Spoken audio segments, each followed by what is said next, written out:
Hey YouTubers, doing some winter maintenance on the XS650 today. This was something I overlooked when I first did assembly on this bike, but one thing is I had two clutch push screw housings. I lost this one. I put it in a really safe place and I couldn't find it because this one actually has very little slop or play on it. I had two bikes, one had more miles by like 3 times than the other. This has got a little bit of play, but not too bad. The one I ended up using, because I couldn't find that one, is the one that's in here now. This thing is ridiculous. And I had nothing but headaches trying to get my clutch adjusted for multiple reasons here. One, obviously, tons of play. This thing is just nylon on steel. So over time, with this thing wearing in and out, it wears down. So I'm sure with that much slop in there, I've probably lost 25 or 30 thousandths of actual swing or push on the screw.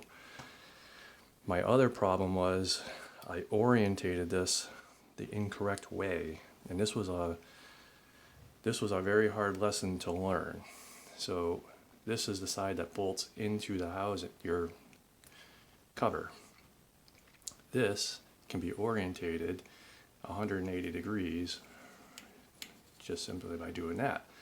And it seems great, but if you pay attention to the bolt height, when you orientate this 180 degrees the other way, you get less bolt height, which here doesn't look like a problem.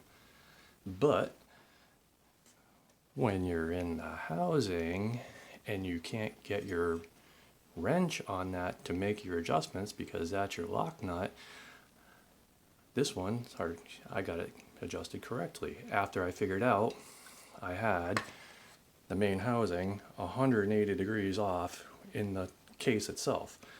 So if you're having a hard time getting a wrench on that nut, making your adjustments for your clutch, that's probably why. If you take this, orientate it just by spinning it 1-2 clicks back around, you notice you get about another 3/16 or 1/8 of an inch, which makes a big difference. I notice that all the bikes I look at have the same rounded edges on the nuts, probably because somebody was having a headache the same way I was trying to make an adjustment. And the other thing is check the slop on those threads. There should be, a little bit of slop. Oh, another thing in my research, I figured out there are some different brands that come with a different helix degree on this. This helix will not fit in that housing. I've already tried it, which is another thing I read up on, is some of them have a shorter throw, which I'm hoping this one has the shorter throw and this one's going to have a longer throw because my clutch has been sticking. So between the wear and the throw distance, I'm hoping that that's going to cure my, it shifts fine, but I'm having an issue when I'm coming to a stop trying to get my bike back to neutral. And I was hoping after the clutch plates wore in and blah blah blah that it was going to get better. It never got better. I have to literally shut the bike off, jiggle it back and forth until I can get into neutral. And I believe that's because I'm not getting enough throw on the push screw in order to fully disengage the clutch. So I hope that's a good tip. The 180 degrees in the housing, just spin it around, then bolt it in and see if you get more play, more grip on your nut there to adjust your screw. That was a huge thing. I kept banging my head against the wall. I'm like, why can't I get my wrench on there? Why can't I get my wrench on there? What a pain in the ass. I can't do this, blah, blah, blah. And I went, oh, you dummy. I went click, click, put this one back in. And I realized, oh yeah, I gained like a whole nother 3/16 or at least 1/8 of an inch on there.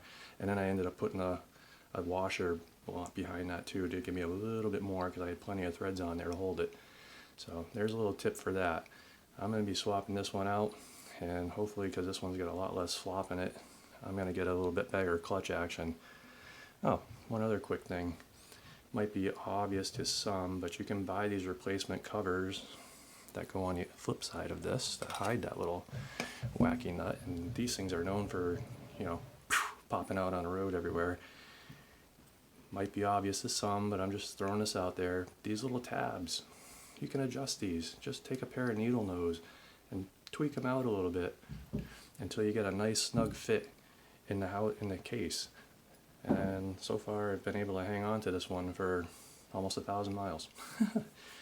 So we'll see how long it hangs in there, but it doesn't snap in super duper tight, but it helped just tweak these little tabs out, pop it in, you'll be off and running. Yeah, I guess the other thing is you'll notice, if you guys are, some of you are quick to see that the bearing's missing out of there. You need that bearing. That's a must have in there, or you're going to have probably even bigger headaches than I ever had. So I hope that gets you some of my headaches that I figured out along the way the hard way, and I'm just throwing them out there so maybe you guys won't have those headaches. Have a good holidays, stay warm, stay healthy, good luck.